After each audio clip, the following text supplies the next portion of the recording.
જય હિન્દ, જય ભારત.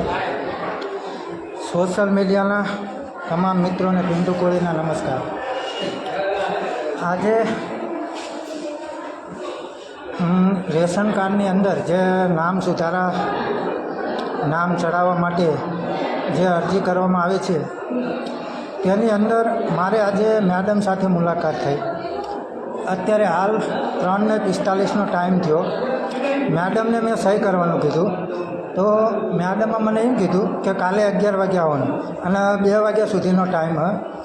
તો મેડમને મેં કીધું કે ચાલો મામલતદાર પાસે, અને મામલતદાર પાસે બેન કે અહીંયા તમે જાઓ, મને બોલાવશે એટલે હું આવીશ. તો અત્યારે હાલ હું મામલતદારની વાઇટ જોઈ અને મામલતદાર ઓફિસની બહાર બેઠો છું. તો હવે આપણે જોવાનું એ રહ્યું કે જો મારા જેવા વ્યક્તિની આ હાલત હોય તો આમ જનતા એટલે કે ભણેલી ના હોય, અભણ વ્યક્તિ હોય તો એ જનતાની શું હાલત હશે તમે વિચાર કરી શકો છો મિત્રો. કારણ કે ઘણા બધા લોકોની મને ઘણી વખત લોકો મને કહેતા હતા કે મામલતદાર ઓફિસની અંદર કાર્ડ માટે લોકોની લાંબી લાઈન થાય છે, અને એ લાઈનમાં પાછો એવો નિયમ હોય કે દર સોમવાર કે ગુરુવાર એ બંધ થયું ત્યારે અત્યારે એવું કહે છે કે 2 વાગ્યા સુધી જ ચાલુ હોય. તો પછી આખા ગામડાથી લોકો આવે તે માન કરી અને 1-1.5 વાગે તો વિરંગામની અંદર પહોંચે, અને ઠેઠ અવાડેથી ચાલી અને મામલતદાર કચેરીએ પહોંચે એટલે કેટલો ટાઈમ જાય એ તમે વિચાર કરી શકો છો. એટલે હવે આપણે આગળ જે મામલતદાર સાથે જે મેં ચિઠ્ઠી આપેલી છે કે સામાજિક કાર્યકર પિન્ટુ કોળી મળવા માગે છે. હવે આપણે મામલતદાર આપણને બોલાવે એટલે મામલતદાર સાહેબ શું આપણને કહેવા માગે એ પણ આપણે જોઈશું. કારણ કે લોકોને આ ઓફિસોનો પગાર આમ જનતાના પૈસાથી ચૂકવવામાં આવે છે, છતાં પણ લોકોને શું કહેવાય ભ્રષ્ટાચાર, સરકાર જ આખી ભ્રષ્ટાચારી હોય એ જ રીતે એ પણ મોટો ભ્રષ્ટાચાર થતો હોય એવું લાગે છે. આ તમે જોઈ શકો છો. આ લોકોને આમ જનતાના પૈસેથી પગાર ચૂકવવામાં આવે છે એ તમે જાણો છો ને હું જાણું છું. કારણ કે સરકારના આપણા ટેક્સના પૈસેથી કોઈ હવે ને અંદર આપણે લાઈવની અંદર જોડાયેલા રહીશું અને મામલતદાર સાહેબ શું કહેવા માગે છે તે પણ આપણે જાણીશું.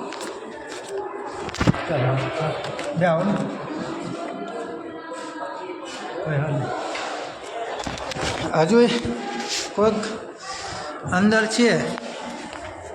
ખરી રીતે આમ જનતા આનો માલિક હોય છે, પરંતુ આમ જનતાને આમને એક ગરીબ કઠપૂતળી બનાવી દીધી છે. એવી હાલત અત્યારે જનતાની છે, તમે જોઈ શકો છો. જ્યાં જોઈએ ત્યાં આમ જનતા લાઈનમાં ઊભી રહે, અને કોઈ સરકારી કોઈ પણ વ્યક્તિની સાથે છેડા હોય તો એ વ્યક્તિ તાત્કાલિક સહી કરાવી અને તરત જતો રહે.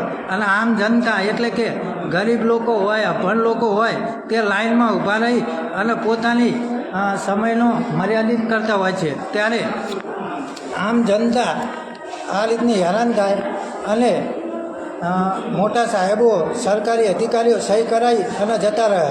હવે આપણે મામલતદારની આપણે રાહે બેઠા છીએ, કારણ કે અહીંયા પણ આપણે લાઈનમાં ઊભા છીએ. પરંતુ હવે આપણે એ પણ રાહને જોઈએ, કારણ કે આપણે ઘણા સમયથી બહાર બેઠા છીએ, પરંતુ હજુ સુધી મામલતદાર સાહેબ પણ કંઈક કામમાં હોય એ રીતે છે.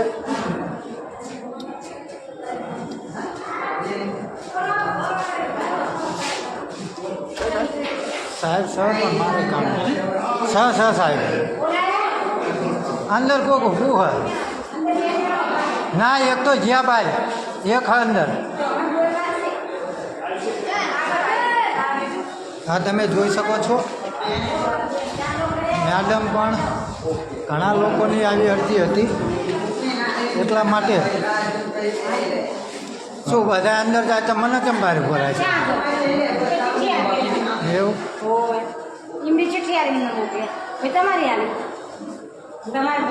ના ના, અમે તમારો જ વારો, તમારો લાઈવ વિડીયો. હા, તમે સહી કરવાની ના પાડી ના માટે તમે ના નહીં પાડી, તમારે કાંઈ લેખિત થાય. હા સર, કાંઈ આપણે જવાનું જ છે. તમારે કાંઈ લિખિત હોય મને કહો, બીજી ચર્ચા ના કરશો મારે હારે. તમે આમ જનતા બિચારા એક તો ઠેક સાંભળે ના આવે. શું સરકાર શાંતિ? સારું તમે આ કરો, હું સાહેબ કહે જતો.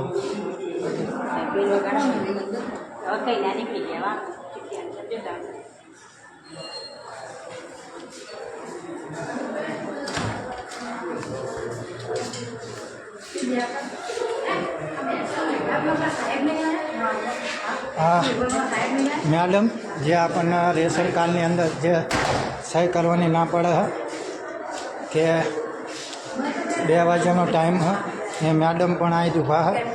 એટલે હવે જોવાનું રહ્યું મામલતદાર સાહેબ આપણને શું કહેવા માગે છે, કારણ કે ઘણા બધા લોકો આ સિસ્ટમથી પરેશાન છે.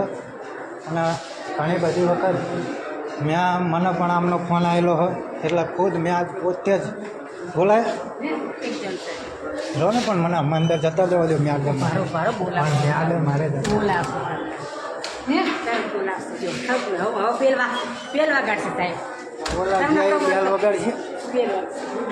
હા વગાડાય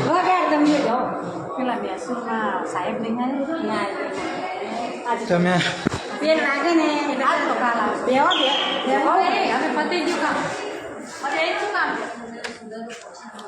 સાહેબ લાઈવ વિડીયો ચાલુ હોય અને તમારી રજૂઆત નથી સાંભળતા. રજૂઆતનું નહીં સાહેબ, મેં એમને એ જ કીધું રજૂઆત આપો, એમનો વિડીયો નહીં ઉતારવાનો હતો. પણ મેં સાહેબ એમને એમ કીધું. પણ મારી વાત સાહેબ તમે 1 મિનિટ સાંભળો. તમારી રજૂઆત કોઈ નથી સાંભળતું પણ તો પછી એમને તમે કેવી રીતે પણ એમને વિડીયો બંધ કરો તો બાકી બહાર નીકળો, લેખિતમાં રજૂઆત કરો, તમને લેખિતમાં જવાબ મળી જશે. પણ મેં એમને એ જ કીધું, પૂછી જુઓ મેડમને તમે કે તમારે કાંઈ એવું લિખિતમાં હક 2 વાગ્યા પછી સહી નહીં કરવાની પૂછો તમે મેડમને. તો મને એમને ચોખ્ખી ના પાડી, પૂછી જુઓ તમે. 2 વાગ્યા પછી કોઈની અરજી નથી લેવાતી. 2 વાગ્યા સુધી જે અરજીઓ સ્વીકારવામાં આવે એનો નિકાલ 2 વાગ્યા પછી નહીં કરવાનો. નિકાલ કરવાનો સાહેબ, હું એને ના નહીં પાડતો. ચલો પણ ગામડે લોકો આયા હોય એની શું હાલત થાય? મેડમ મારી વાત સાંભળો, શાહપુર ઠેઠ અમારે છેલ્લું ધરજી લાગે, તમને ના ખબર હોય તો કહી દઉં. જો સોમવાર અને ગુરુવાર ખાલી 2 દિવસ ચાલતા હતા. હા આપણે રોજ 2 વાગ્યા સુધી અરજી સ્વીકારવાનું ચાલુ કરીએ, બરોબર? અગાઉ તાલુકામાં શું પરિસ્થિતિ હતી એમ કે ખાલી સોમવાર અને ગુરુવાર જ અરજીઓ સ્વીકારાતી હતી. એના સિવાયનું એનું મંગળવાર બુધવારે એમ કે ભાઈ એનો નિકાલ થતો હતો, ગુરુવારે છે એનો શુક્ર શનિ નિકાલ થતો. આપણે એની જગ્યાએ રોજ એમ કે ભાઈ ચાલુ કર્યું છે. ભાઈ સવારે 10:30 વાગ્યાથી ચાલુ થાય તો 2 વાગ્યા સુધી આપણે અરજી લઈએ છીએ, પછી એનો નિકાલ કરવાનો. ફિલ્ડમાં એમ કે ભાઈ નાયબ મામલતદારને એમ કે જે વિઝિટ કરવાની છે એ કરવાનું એમ.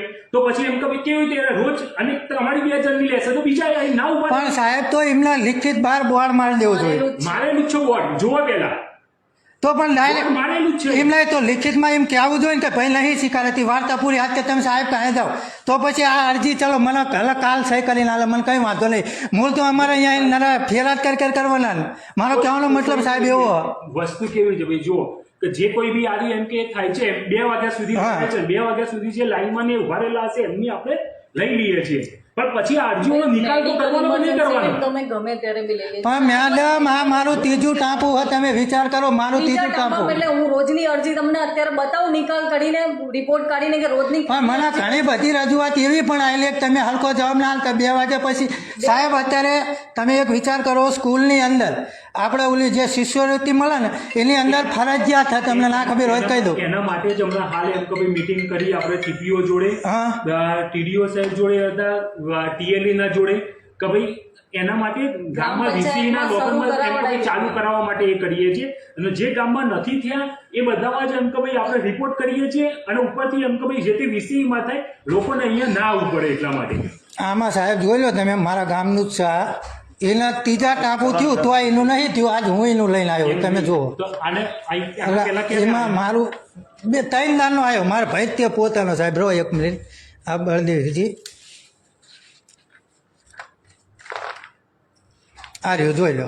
આમાં મારા ભાઈના મારા છોકરાના નામ ચડાવવાના. લ્યો આ 3જું ટાંપુ, એટલે 4થું ટાંપુ મારું, 3 દાનનો મારો ભાઈ આવ્યો. હા સાહેબ તમે જોઈ લો. આના પહેલાની અરજી કરેલી છે ખરી એમ? અરે જાણે આવે તને મેડમ એમ જ કે આખો દાડો સાહેબ ખેતીનું કામ હોય. તમે વિચાર કરો, તમે પણ ખેડૂત હશો. બરાબર. વસ્તુ કેવી છે, 2 વાગ્યા પછી એમ કાયા હોય તો મને ના પાડેલી હશે સાહેબ, બરોબર? 2 વાગ્યા જો એક વસ્તુ કેવી છે, તમે એરિયો કરો 2 વાગ્યા પહેલા કોઈ આવો કોઈ ના પાડે છે એમ 2 વાગ્યા પછી આવેલા હોય તો એવું કીધું હોય કે ભાઈ 2 વાગે ગયા છે તો એના પછીના દિવસે અને અરજીઓ લઈને ભાઈ અરજીનો નિકાલ કરવા માટેનો સમય જોવો કે ના જોવો એ? પણ સાહેબ હું એવું નહીં કે ચલો 5 વાગે અરજી હાલે તમે કાલ નિકાલ કરો, અમે ના નહીં પાડતા. પણ ભાઈ અમારા સોફ્ટવેરમાં એવું નહીં હોતું. મારે તમારી અરજી આજ લો ને મારે આજે નિકાલ કરી જવું પડે. મારે રોજ 8 વાગે છે પહેલા. આજે જેટલી અરજીઓ આજે લીધી એ 1 ડે સર્વિસ છે, આજે ને આજે પૂરી કરવાની છે. તો એમ તો ભાઈ અમે આ ખાલી તો હું લઈ લઉં, મૂકી ના દઉં ભાઈ, મને શું વાંધો હોય તમને? હા તો હું તમને એ જ કહેવા માંગુ કે ઠેઠ અરજી સુધીના આઈકણ આવતા હોય આ નામ ચડાવવા માટે, એ નહીં પણ પછી અંગૂઠો નહીં આપવાનો તો કેવી રીતે લેવાની અરજી? એ તો બોલાવી લેવાના બીજા દાડે. તો બીજા દિવસે આવો તો બીજા દિવસે આ લઈ ના આવી શકાય એમ? તમે એમ કહો છો કે આ લઈ લો એમ, તો પછી બીજા દિવસે જાતે એના અરજદાર લઈ નહીં આવી શકાય? પણ બીજા અંગૂઠો આપવા માટે તો બીજા દિવસે સાહેબ મારા પોતાના પહેલા ત્રીજું ટાંપો ને હું ચોથા ટાંપો